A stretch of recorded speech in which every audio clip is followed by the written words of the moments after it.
অনেক দিন আগে থেকেই আমাদের কাঁঠাল ও কাঁচা কলার ঝগড়া চলছে। দেখি এবারে তারা কি বলে। এই কাঁচা কলা, তুই আবার এত ভাব লইছস কেন?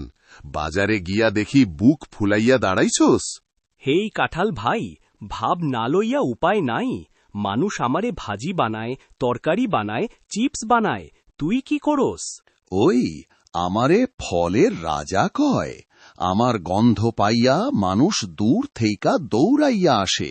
দৌড়াইয়া আসে নাকি দৌড়াইয়া পালায়? তোর গন্ধে তো পাশের ছাগলও নাক চেপে ধরে। হাই রে, তুই আবার কথা কস। তোরে পাকতে না দিলে কেউ মুখেও দেয় না। আর তোরে কাটতে গেলে 10 জন মানুষ লাগে। একবার কাটলে হাত আঠা দিয়া এমন আটকায় সাবানও হার মানে। আঠা আছে তাই দাম আছে। তুই তো একদম সোজা সাপটা, কোনো স্টাইল নাই। স্টাইল দিয়া কি হইব? আমি স্বাস্থ্যকর, ডাক্তারও কয় কলা খাও। ডাক্তার কি কয়? কাঁচা কলা খাও?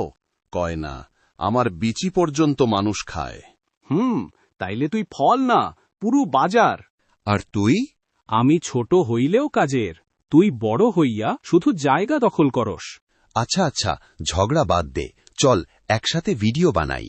ঠিক আছে, তুই ফলের রাজা, আমি রান্নাঘরের হিরো। ঝগড়া না, সবাই ফল সবজি খাও, সুস্থ থাকো। আরে থাম থাম, ঝগড়া করলে কি হইব? শেষমেশ তো তোদের একটাকে কেটে রান্না করে আর একটাকে মাথা ফাটিয়ে খেয়ে নেবে মানুষ।